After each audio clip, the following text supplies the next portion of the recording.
Tumbuhan memiliki peran sangat penting bagi makhluk hidup di bumi, karena tumbuhan adalah penghasil oksigen yang diperlukan manusia, hewan, serta makhluk hidup lainnya. Nah, tumbuhan termasuk sumber daya alam hayati yang harus kita jaga kelestariannya. Apakah kalian sudah mengetahui tentang bagian-bagian tumbuhan? Dan bagian tumbuhan mana yang berfungsi untuk melestarikan tumbuhan tersebut? Mari kita cari tahu dari video ini. Assalamualaikum warahmatullahi wabarakatuh. Nama saya Janatul Hasanah, NIM 2318042 dari kelas pembelajaran biologi C. Kita akan membahas materi IPA kelas 4 subtema 3 tentang bagian-bagian tumbuhan dan fungsinya. Bagian tumbuhan yang pertama adalah akar. Akar adalah bagian tumbuhan yang berada di dalam tanah. Akar merupakan bagian tumbuhan yang sangat penting.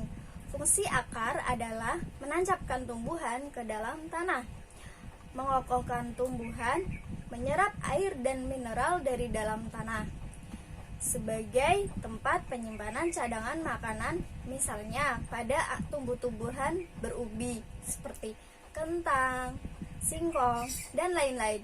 Menurut bentuknya, akar dapat dibedakan menjadi dua macam, yaitu yang pertama, akar serabut, yaitu akar dari tumbuhan yang bijinya berkeping satu, misal akar kelapa, akar pepaya. Akar serabut berbentuk seperti serabut. Semua bagian akar keluar dari pangkal batang. Ukuran bagian pangkal dan ujung akar serabut hampir sama. Yang kedua, akar tunggang, yaitu akar dari tumbuhan yang bijinya berkeping dua, misalnya akar kopi, akar mangga, dan asam. Akar tunggang mempunyai akar pokok. Akar pokok itu bercabang-cabang hingga menjadi akar-akar yang lebih kecil.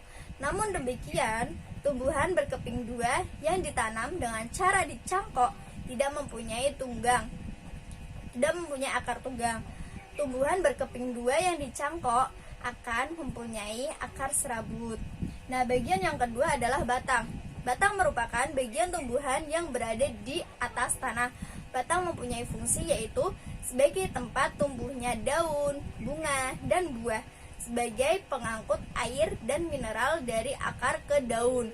Batang juga berfungsi sebagai tempat mengedarkan air dan mineral yang diserap oleh akar, serta zat makanan hasil fotosintesis ke seluruh bagian tumbuhan. Ada 3 jenis batang, yaitu batang basah, yaitu batang tumbuhan yang lunak dan berair, misalnya batang tanaman bayam.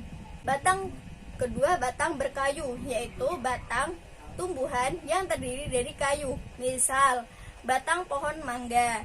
Dan yang ketiga, batang rumput, yaitu batang tumbuhan yang berruas-ruas dan berongga-rongga, misal batang padi dan batang rumput. Nah, yang ketiga adalah daun. Daun adalah bagian tumbuhan yang tumbuh pada batang. Daun pada umumnya berwarna hijau. Ada daun yang berwarna hijau muda dan ada yang berwarna hijau tua. Ada pula daun yang tidak berwarna hijau, misal daun pada tanaman puring. Fungsi daun adalah sebagai tempat berlangsungnya proses fotosintesis, yaitu proses pembentukan karbohidrat dari tumbuhan.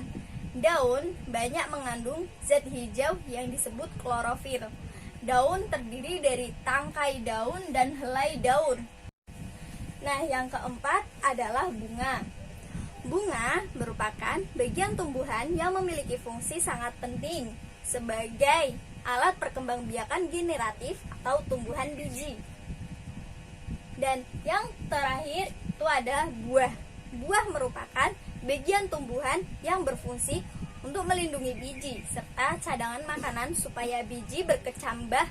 Contohnya, pada buah mangga terdiri dari daging buah dan biji. Bagian yang kita makan adalah daging buah mangga dan bijinya dapat kita tanam supaya tumbuhan mangga tetap lestari. Biji merupakan hasil dari pembuahan yang terjadi akibat penyerbukan antara serbuk sari pada putik. Jika biji ditanam, maka akan menjadi tumbuhan baru. Biji ada yang berkeping satu disebut monokotil dan ada yang berkeping dua disebut dikotil. Dari penjelasan tadi, kita dapat simpulkan bahwa bagian-bagian tumbuhan terdiri dari akar, batang, daun, bunga, dan juga buah. Nah, sekian penjelasan dari saya. Kurang lebihnya mohon maaf. Billahi taufiq wal hidayah. Wassalamualaikum warahmatullahi wabarakatuh.